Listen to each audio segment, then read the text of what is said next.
இன்றைக்கி இந்த குட்டி குட்டி கத்திரிக்காயில் கத்திரிக்காய் பெரட்டல் செய்ய போகிறோம். இந்த சைஸில் கத்திரிக்காய் இருக்கணும். இப்போ கத்திரிக்காயை காம்பை பாதி மட்டும் எடுத்துட்டு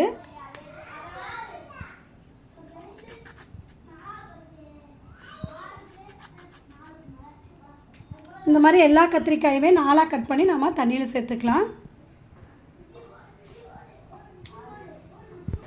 இப்போ அடுப்பில் ஒரு கடாய் வச்சுருக்கோம். கடாயில் எண்ணெய் ஊற்றிருக்கோம். எண்ணெய் சூடாயிடுச்சு. கடுகு சேர்த்துக்கலாம்.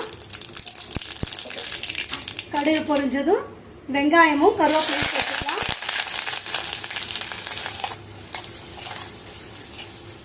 கொஞ்சம் மஞ்சள் தூள் சேர்த்துக்கலாம். வெங்காயம் வதங்கிடுச்சு. 2 தக்காளியை கட் பண்ணி சேர்த்துக்கலாம். உப்பு,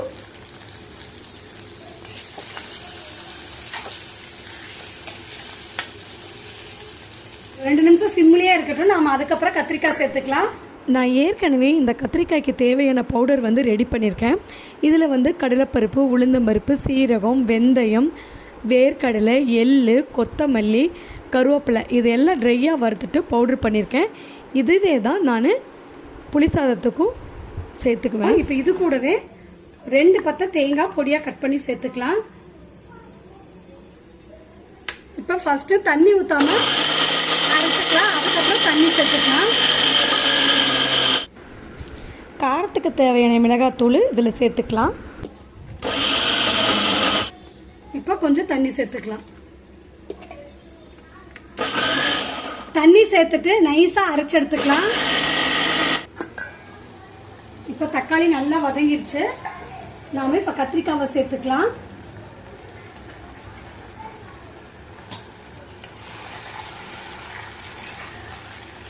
கத்திரிக்காய் 2 நிமிஷம் வதங்கட்டும். அதுக்கு பிறகு நம்ம அரைச்சி வச்ச பேஸ்ட்டை சேர்த்துக்கலாம். இப்போ கத்திரிக்காயும் வதங்கிடுச்சு. நம்ம அரைச்சி வச்ச பேஸ்ட்டு சேர்த்துக்கலாம்.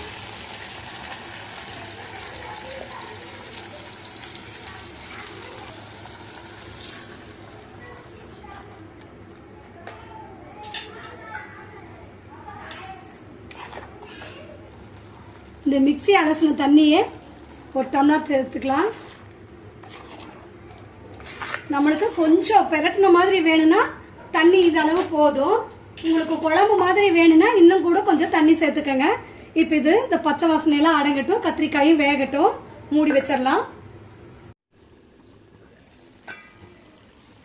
இப்போ கத்திரிக்காய் பெரட்டல் ரெடி ஆயிடுச்சு. பாருங்க, எண்ணெய் பிரிஞ்சு வந்திருக்கு. இந்த வீடியோவை உங்கள் ஃப்ரெண்ட்ஸுக்கும் ஷேர் பண்ணுங்கள், லைக் பண்ணுங்கள்.